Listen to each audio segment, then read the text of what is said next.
Greater Sandton and beyond. Get ready for the Sandton Times Hour with your host, Alexander.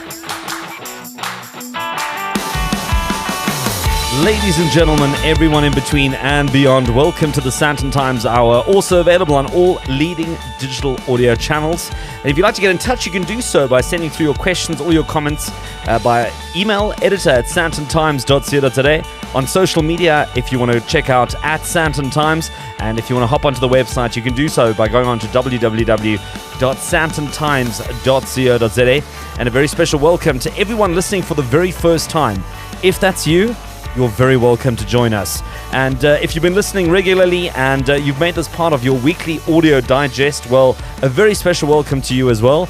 Across Johannesburg and Pretoria, in Gauteng, all over South Africa, and also all those South Africans everywhere in the world, wherever you are. If you're listening online or on air, I'm happy to report that all is well in Sandtonland. And you join me, Alexander Leipner, alongside my trusted audio man, Vincenzo, behind the mixing desk, making sure that everything sounds world-class as it should be. And Vincenzo, I did promise you a bit of feedback on a trip I recently did to Venice in Italy, and more specifically what I got up to. So, this is the week where I'm going to do that. I've managed to get all the information together. I mean, there's so much content that was captured during those few days in Venice.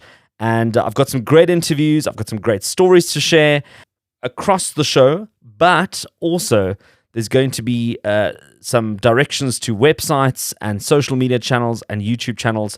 So if you're listening and you want to get some of the visuals, you want to see some of the things, I've made all of that available to you as well. So it's not just a listening experience, it's going to be a visual feast as well. And I'm so thrilled that the Sandton Times Hour has really championed cruising and cruise ships and cruise holidays in South Africa and has become a bit of a leading voice in that space. And we're going to continue to do so and bring you a whole new world if you've never been on a cruise ship. And if you have been on a cruise ship, maybe we broaden your horizons and get you some new ideas.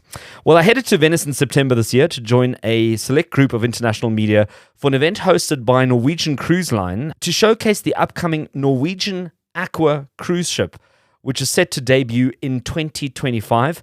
And the ship includes a whole bunch of new attractions, including a hybrid roller coaster water slide, if you can imagine what that looks like, which you'll hear a bit more about a little bit later on in the show. So, who are we going to be talking to this week, and what are we going to be talking about? Well, in a bit, I'll be taking you to the magical, mysterious, and beautiful city of Venice, or Venezia, to set the scene for the next hour. I didn't get a chance to play you an interview I did with one of the senior leadership at NCL, chatting about this move towards building bigger and better cruise ships into the future.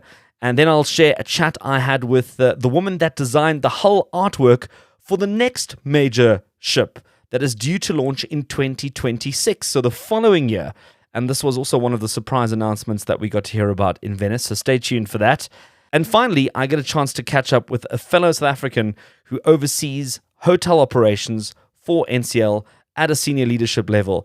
It's going to be a really interesting hour. Show some love. subscribe, share, Leave a review and rating for the Sandton Times Hour on your favorite podcast app now. From Greater Sandton to the rest of the world. This is the Sandton Times Hour. So I arrived at Venice's Marco Polo International Airport, where our group then caught a transfer to the luxurious Hotel Excelsior on a speedboat or water taxi, which is a very common way of getting around in a city that is made up of multiple and many waterways. It's about a 15 to 20 minute ride, or is it a cruise? I'm not quite sure, to the hotel, which is a great way to also see the city. So if you ever get a chance to visit Venice and you decide to take a water taxi or speed boat, it doubles up as a bit of sightseeing because the boat sort of navigates in and around Venice wherever you need to go. At least it's not just you're not just paying for the ride. You also get to see a bit of the city as you arrive. Set on the Lido, which is an island in the Venetian lagoon, we arrived at the pier of Hotel Excelsior Venice Lido Resort, which is a 5-star hotel with the history stretching back to 1906, and the hotel has long been a favorite destination for A-list celebrities and influential figures, from Winston Churchill to people like Johnny Depp, and it recently hosted celebrities and stars of the big screen for the 81st Venice International Film Festival, which is organized by La Biennale de Venezia, including the likes of Amal Clooney and George Clooney, Rachel Weisz and Daniel Craig, Jude Law, Lady Gaga, and the list goes on. So we had a truly busy itinerary apart from visiting the shipyard to see the Norwegian Aqua under construction. And if you want to read the full story and take a look at some of the photos, well, hop onto the website www.sandtontimes.co.za to do that, and it'll give you some really great visual support to what we're going to be talking about. Our Venetian itinerary, well, it kicked off with another thrilling speedboat ride to Murano, which many of you might know, the legendary island of glassmakers. And Murano is a collection of small islands which is connected by bridges and has been the global center for glassmaking since the late 13th century. And we had a chance to take a stroll around the glassmaking facilities, getting to see how the pieces are made with a live glassmaking demo, and of course the art and complexity of this ancient skill, and certainly a business that made the ancient Venetians probably one of the wealthiest and most successful nations at their peak. So from Murano, we headed to another island called Burano, known for its vivid, colorful houses and intricate lacework. You might have seen some pictures of this online as well. The islands are very quaint and charming, and there's also some great places to walk around, do some shopping, and afterwards we journeyed to the Venisa estate, which is on another island, for a luncheon and a wine tasting. And then in the evening we had a chance to have a grand welcome dinner at the hotel, and let me tell you, just the most incredible room I've ever had dinner in, called Sala Stucci, and there's also some pictures online. And there, NCL's president and CEO Harry Summer and President David J. Herrera revealed exciting details about the Norwegian Aqua that we were going to go have a look at. And the event highlighted several groundbreaking features of the ship, which will be kicking off in 2025. Now, the next day, we headed off to the Fincantieri shipyard just outside of Venice to tour the under-construction Norwegian Aqua. And I've posted a behind-the-scenes video of the tour on YouTube if you want to have a look at that. And it just shows you what a major cruise ship under construction looks like. All the cables, all the pipes, the engineering that is happening behind the scenes to bring this entire ship together. It's quite fascinating. After the break, I'm going to catch up again with Kevin Bubolz, Vice President and Managing Director of Continental Europe, Middle East and Africa for NCL. We last spoke in December 2023. Stay right where you are. Connect with the Sandton Times. Email editor@sandtontimes.co.za. Now, in December 2023, I caught up with Kevin Bubolz, Vice President and Managing Director of Continental Europe, Middle East and Africa for Norwegian Cruise Line in Miami on the Norwegian Viva. And this time, we did it all again in Venice. And I asked him how the new Prima Plus Class ship was coming along, ready to sail in March 2025. She's coming along nicely. As you saw today, it's still a lot of construction to be done, a lot of metal and cables that we saw today. The hull is completed, the ship is floating, she's partly painted already, and a lot of rooms already you can see how they will look like in the end, what the vision that we're bringing to life. More and more every day you can see how that comes to life, and we can't wait to have our guests on board in March next year and start sailing and experience the full breadth of the offer on the new ship. What's the interest looking like? Have you already had a good response in terms of the pre-sales for next year? Yeah. Cruises are being booked earlier and earlier now. It's because more and more people realize the value that a cruise vacation is basically as well, compared to a land-based vacation as well. And so they are really interested in making sure they get their spot. And we are as best sold far out as we never were before. So it's really important that people are looking at the itineraries that they want to do, looking at the ships that they want to do, looking at the kind of cabin that they want to have, and then book it as early as they can. And we're seeing more and more people doing that. And so when we launch something new and exciting like Aqua or Luna, then the interest is, of course, peaking, and a lot of people are looking at that new product. I mean, you touched on Aqua now, you've also touched on Luna, which is the newest announcement for 2026. How are these new ships building on the ships you've already brought into the market? How do they differ? What are you hoping they're going to add to your portfolio of offering? Yeah, so they are part of the Prima class of ships that we have, where we have a total of 6 ships ordered.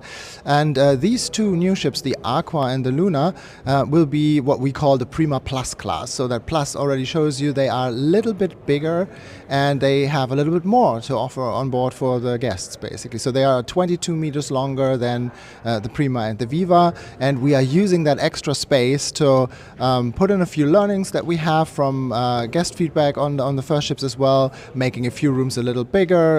There's a lot of demand for Kegnis. We've changed the location of the Kegnis restaurant so that more people can have the fantastic steak there, and all of these little changes like that, and we're using the space for that. So there's going to be about 3,500 passengers on board compared to about 3,200 on the Prima and Viva, so a couple more passengers as well, but it's really about having more space for every guest and for offering more on board, more choice, which is really part of our concept, right? When we last spoke, we were on the Viva in Miami, and I think the big attraction there was the go-kart track on top of the ship. Yeah. For Aqua and for Luna, it's going to be something called an Aqua slide coaster, which is a combination of a water slide and a roller coaster. Can you give me just a quick overview of what that looks like and what that entails? Absolutely. So we have 5 ships in the fleet now that have racetracks, and we like to be innovators. We like some challenges and to figure out something interesting and cool new. And it was time to bring something new. So on Aqua, very fitting, we have the Aqua slide coaster, which is a combination of a roller coaster, has a launch system like a roller coaster. So you have these LSM launches where it really speeds you up, and then it is a water slide. You're sitting in a raft basically, and you're going through the tubes there, and it's going to be a brand new experience that doesn't exist anywhere on the world like this. And we will bring it on a cruise ship, on top of the cruise ship, which is a nice engineering challenge as well. And so we're very excited to be able to present that to our guests on board of the ship for free, completely included in the price. Well, taking it back from the world to home briefly, NCL's now been in South Africa going on 3 years in 2025. How has that as a destination grown for international visitors, but then also for South Africans in country? Yeah. So South Africa is a fantastic destination, and we are lucky that we're building new ships. So we have more and more room to plan wonderful itineraries, and it was about time now, post-COVID and all that time, to really come back to Africa and start offering fantastic itineraries around the South African area first, which is very easy to get to, right? And so with Cape Town, a very good hub for us for cruises. We do this primarily for guests that want to explore South Africa, basically, and do that in the comfort of a cruise ship where you only have to unpack your bags once and you have your floating hotel resort with you, and you discover something new every day as you are in a new port every day, and you can go all the way up to Mauritius on the cruise ship. So that is very attractive for guests that we want to bring into the country of South Africa from the United States, from Europe, from Australia, from all over the world, to visit the beauty of South Africa and then explore with a cruise ship. So a lot of them are staying before or after the cruise in the country as well. And then on the other hand, we have the African guests themselves. Some are cruising, the South African guests, some of them are cruising on these cruises locally as well, but that is not primarily the goal. And most of our guests from South Africa are actually exploring the world in other regions with us. So they go then to other exotic destinations with us, starting maybe in the Caribbean or in Alaska, or going to Asia, to Australia, or of course to Europe. Plenty Europe itineraries that we have that are very popular in South Africa. Are you finding that number is increasing, or are you seeing steady growth there? Is that developing kind of as you've sort of expected? Well, so we saw it wasn't an easy return after COVID, right? It took a little bit longer to really come back in South Africa, but when it did, it started to really gain momentum. And I just, before this, looked at the numbers again, and I can say for this year that we are significantly up versus the same time last year when we looked at the numbers. So when you look at the last 12 months, we are seeing strong growth in South Africa. I think we're at a point where more and more people in South Africa get interested in the concept, start realizing the value that you get as an offer in cruise, because so many things are included in a cruise, right? You have all the food included already. You can have a fantastic cheap beverage package where then you don't have to worry about anything really anymore. And that value compared to a land-based vacation, more and more people are realizing that. So that's where we're seeing strong interest and strong growth from the South African market right now. So clearly one of the big highlights for 2025 is going to be the maiden voyage of Aqua. I know that you've committed 2 ships for the upcoming season in South Africa to our part of the world. Any other big announcements, any other big plans in the pipeline for next year? Is it going to be a busy year? It's going to be a busy year, and you pretty much summed that up. That's going to keep us quite busy already, but it's an ever continuing journey, if you will. And I'm standing here in front of Luna, which we just announced now as the next ship that is coming. You were in the shipyard with us today. You saw Luna actually there in construction next to Aqua, and before we know it, the year after she will be there, and she will be the new kid in town. So it's very exciting to see that continuous evolution that we are doing, and to see all the new products come to life. But yeah, for next year, it's really Aqua is the main topic, and then our fantastic itineraries around the world, including Africa, those will be the stars for next year. That was Kevin Bubolz, Vice President and Managing Director of Continental Europe, Middle East and Africa for NCL. The latest news, The biggest names, the best destinations. the hottest entertainment. This is the Sandton Times Hour. And as we get into the second half of the Sandton Times Hour, don't forget that if you caught something intriguing during the show but missed the details, don't worry. You can head over to the Sandton Times website, www.sandtontimes.co.za, and explore the comprehensive show notes for a breakdown of all the highlights from this week's edition and some further reading and links. And of course, you can always connect with the Sandton Times on social media at Sandton Times, and I encourage you to do so. So whilst we were all gathered to hear about and tour the new Norwegian Aqua, Norwegian Cruise Lines revealed Norwegian Luna, the next addition to their fleet. And this is slated for completion in 2026, and Luna is a 1,056 feet long ship and will carry approximately 3,550 guests, marking a 10% capacity increase from its predecessor. And its hull art is entitled La Luna and is created by renowned street artist ELLE. And it explores humanity's deep connection to the moon. And I managed to get some time with ELLE and asked her about her journey from being an underground New York street artist to designing the next major cruise ship hull.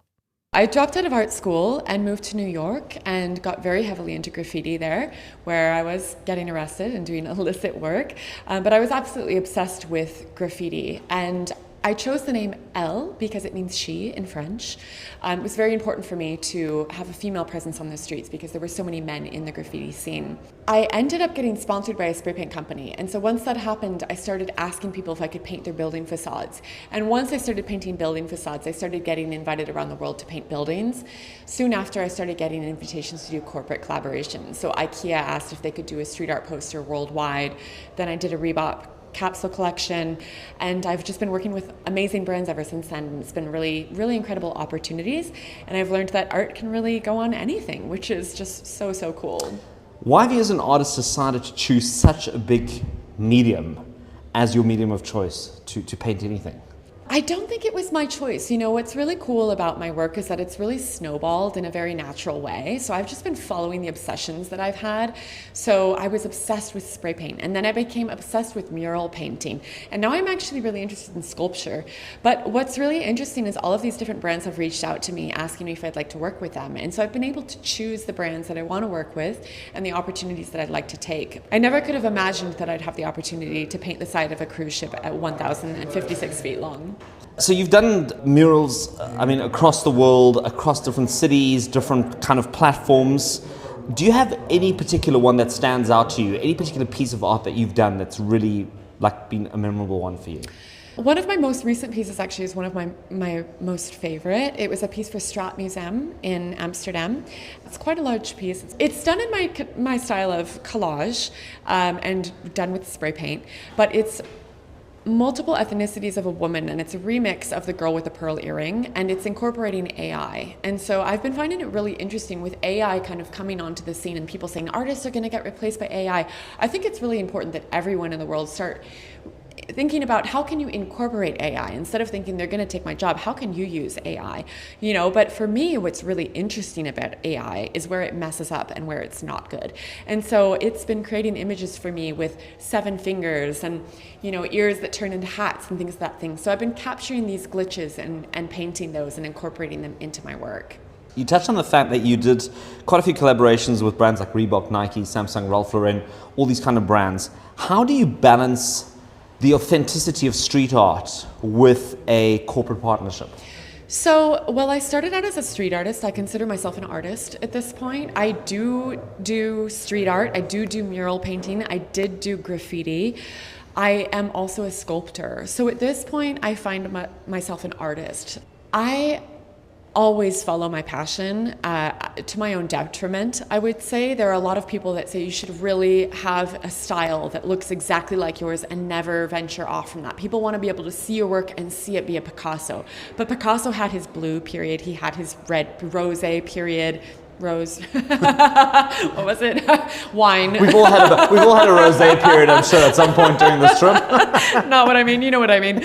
But I think, recently I've been getting into glass and sculpture and clay. And I think just continuing to push yourself as an artist is my most important thing. And so what's most important to me is that I align with the brand that I want to work with, that they authentically want their brand and my brand to be represented.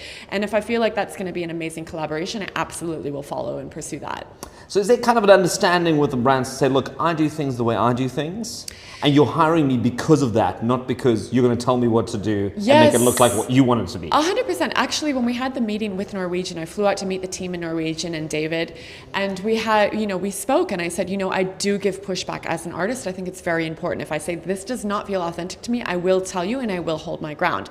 And I think it is very important because I think you need to feel authentically represented, both myself as an artist and the brand. And when you're able to make both brands feel authentically represented, that's when you have a successful collaboration.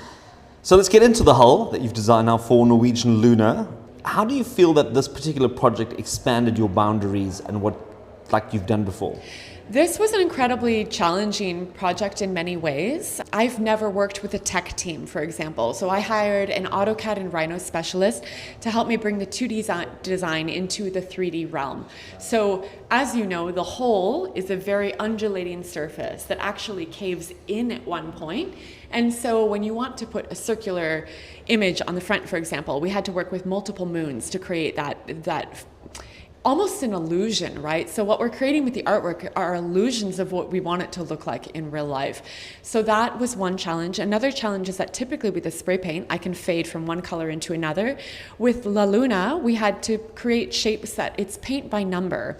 So it's only flat colors, and there was a limit of 30 colors. Typically, I like to order every single color in the palette. I order every single spray paint color, which drives people crazy. But this limitation was really interesting. So I was really just pulling my hair out, trying to just perfect, okay, what are the 30 colors that I can use from the RL color deck? That's hundreds of thousands of colors, Okay, maybe it's only 1,400, but still, it's a lot of really beautiful colors. And so, there were a lot of new challenges here, and I feel like I learned so much. All of them contributed to this being a really spectacular and special project. What is the inspiration behind La Luna, and what does it represent when people see it cruising through the oceans or parked in a port anywhere in the world? Yeah, so I had a lot of discussions with the Norwegian team, and we talked about, okay, what is the idea and the feeling behind Luna? And what I came away with was that I wanted to create something really surreal and dreamlike, an adventure and an epic adventure of sorts. And so for me, it became this surreal landscape of multiple moons and birds flying across the ocean and the waves and the clouds. But the clouds turn into raindrops, they turn into abstract shapes, they turn into birds. And so I thought about childhood and dreaming, and you see cloud birds come in at one point, and then there's a Rorschach. How do you say it? Rorschach Blotch.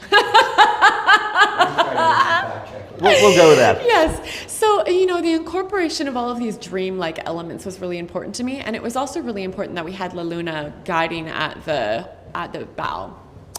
With your art evolving into this even larger scale, even more complex platform, What new directions are you going to be hoping to explore now in the coming years? Because obviously this is now also just upped your skill level and upped your way of doing things in a totally new dimension. Yeah, I mean, I hate to say it, but I think it's all disappointment from here on out. How can you beat a 1,056-foot canvas? It's going to be pretty tough. I probably would say this is potentially the largest piece I'll ever design, and that's pretty cool. And it will probably be one of the only floating on the ocean pieces that I ever design as well. Just both of those things being absolutely spectacular. There have been so many opportunities that have come my way that I've never even dreamt of, and always incredible opportunities. So I look forward to whatever those might hold. But I definitely am moving into the 3D and ideally the 7D, seventh dimension realm. So playing with clay, bending glass in my new studio, and creating sculptural pieces as well. So I do hope to move into large-scale public sculpture at some point. I mean, without putting too much pressure on your shoulders, but do you feel that these kind of opportunities, or this particular opportunity, has opened a certain door for street artists, for non-traditional artists? You know, you normally think about fine design and CAD designers and who would normally paint aircrafts and ships. Has this opened up possibly a whole new opportunity for artists like that to collaborate with these massive organizations to do things like this? Sure, absolutely. And Peter was one of the first hull artists for Norwegian, and he's an absolutely incredible street artist as well. So I'm not the first to do it, but it's been leveling the playing field as far as art goes. If you want your art to be seen, you no longer have to wait for a gallerist to accept you into a gallery. You can put your art out there, and I think that's the really wonderful thing about street art, is it's so democratic. If you had to do anything after this, is there a particular project that you've been really keen on doing that could potentially be another opportunity for you to now explore for the new year? Well, hopefully Norwegian will be commissioning large-scale sculptures, but I have a lot of projects coming up. I will be painting in Wynwood walls this year, which is very exciting. So at Miami Art Basel, I'll be there pushing my art forward as much as I can, painting, sculpting, and just creating and pushing boundaries, always. That was highly acclaimed street artist ELLE chatting to me in Venice about her hull artwork on the upcoming Norwegian Luna, due to sail in 2026. And to recap, her artwork is 300 meters long. It covers 10,000 square meters, and it requires 60,000 man-hours of application across 31 different shades of color. It's truly a remarkable achievement and quite a project to undertake. And I look forward to catching up with ELLE again in 2026 and see her artwork come to life on the side of a major cruise ship. The best of Sandton and beyond. You're listening to the Sandton Times Hour. So in traveling the world, there's one nation that has a particular bond, and that is South Africa. Yes, spot a South African at an airport, a bar, a restaurant, or in the streets of the world, in a Springbok jersey, K-Way jacket, or that unmissable South African accent, and it's so easy to shout out, "How's it?" or "Sawubona." It's something that I don't see many other nations doing, and I think it shows the unique Ubuntu that South Africans have wherever we are in the world.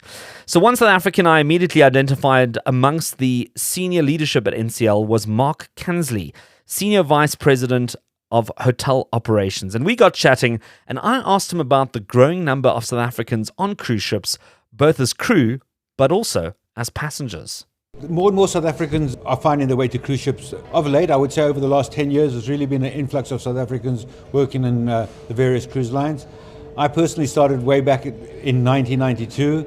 I was the first South African on a contemporary cruise line back in the day that I can recall. It was a very small industry back then, and I didn't have a chance to meet any others at the time. It was a different world. We were travel restricted, we were visa restricted, so it was challenging because of the various ports that the ships went to. Some ships I had to stay on board, some ports I could not get off in. But that freed up, more so after 1996, and now South Africans are really welcomed on board ship as employees and welcomed in the various ports of call. Yeah, and you then made the transition from being somebody who was facing clients to moving into a more managerial role at some stage. Well, I worked on board ship from 1992 till 2005 for various cruise lines. I joined Norwegian in 2001.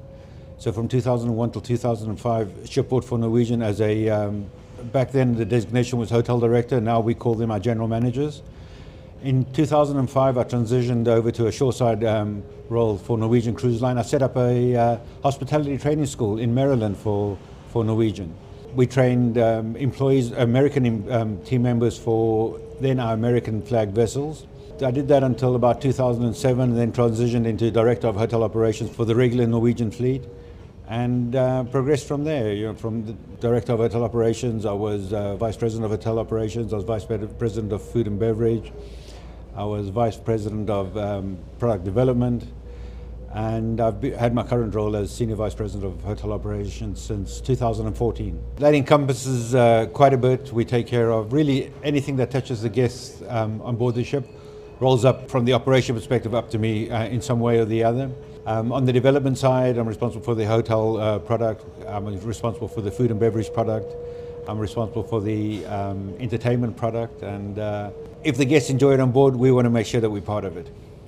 Now, the NCL brand in the top cruise line brands around the world. We were the first cruise line brand around the world. There you have it, a market leader. Yes. In terms of the South African context, you've only very recently come in the last 24 months, set up a presence in Cape Town, expanding that presence, going into sort of 2 ships now in 2025.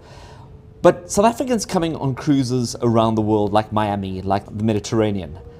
How's that growing? How are you seeing that market take up in some of those areas? You know, I think the South African travel market in general has matured over the last decade.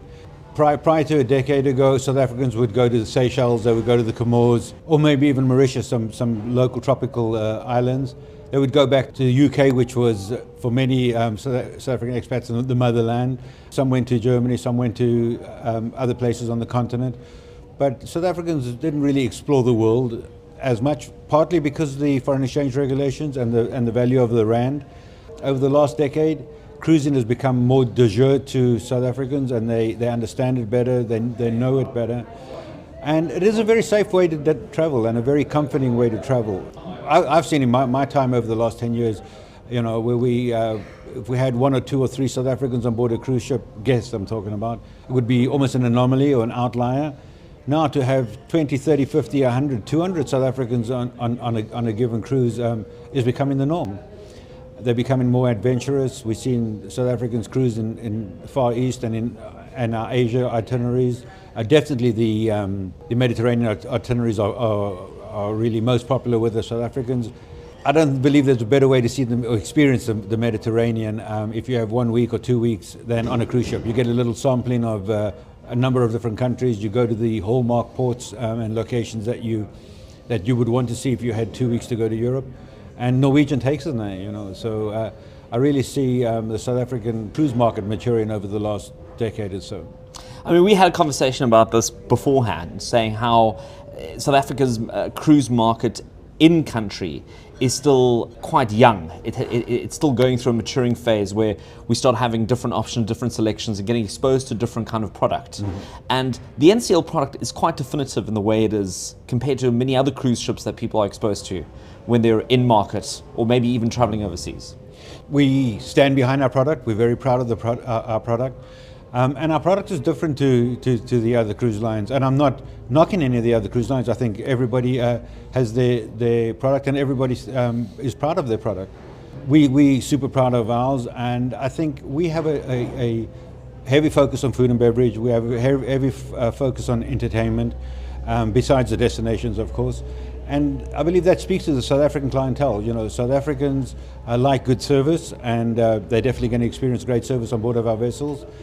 They like food and beverage, all types of food and beverage, and we have a very extensive offering. I believe our offering is more extensive than most cruise lines. Just the Aqua that we are visiting today has 17 different restaurants on board.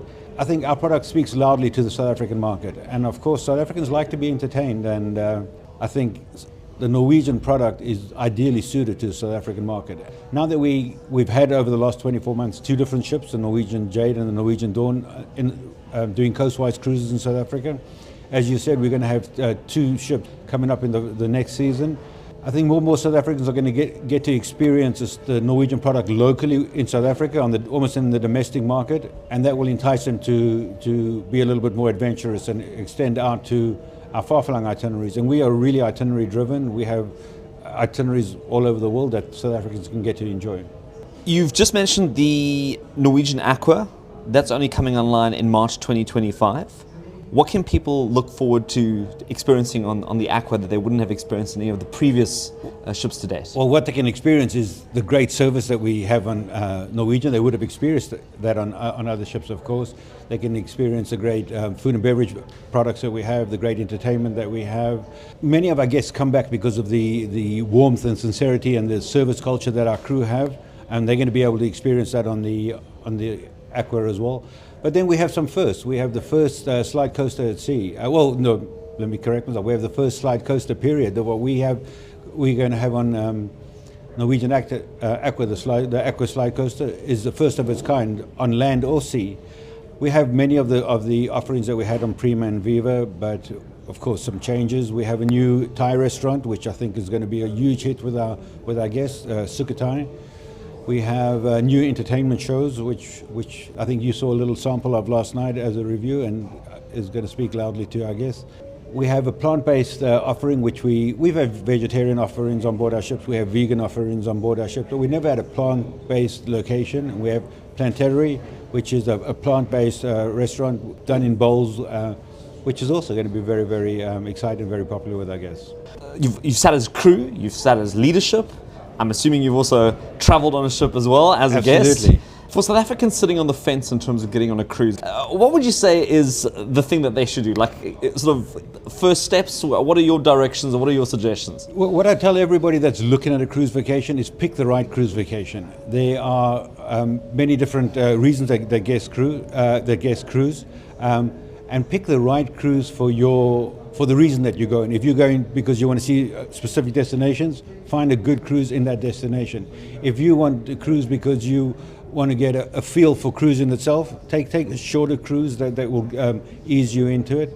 If you love food and beverage offerings or you like entertainment, pick a cruise that offers that. And Norwegian offers all of the above. You know, we have itinerary-driven offerings, we have more regional offerings, we have longer cruises, we have shorter cruises. I would say to guests, do your research and pick a cruise that suits you, because that is custom built for you, because we do have them that meets all tastes. So that was the voice and familiar accent of Mark Kansley, Senior Vice President of Hotel Operations at Norwegian Cruise Line. It was certainly great to connect with him. And I do hope that this week's listening has sparked some curiosity for you to explore the world of cruising for your next holiday. And to echo Mark's words, there's something for everyone in the cruise world. So don't get bogged down to a brand or bogged down to a particular ship or bogged down to an experience you've already had or think you might have.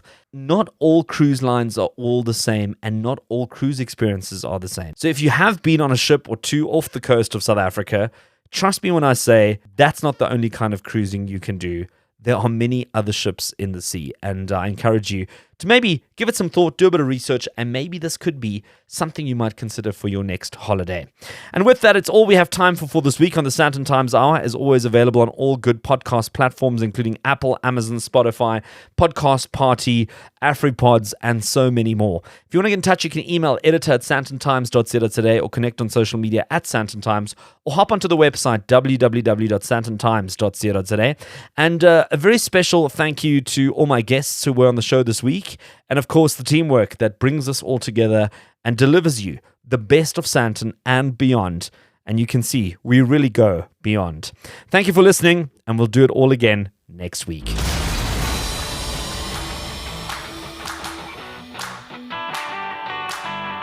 That's it for this week. Thanks for listening to the Sandton Times Hour. And if you enjoyed it, be sure to share it.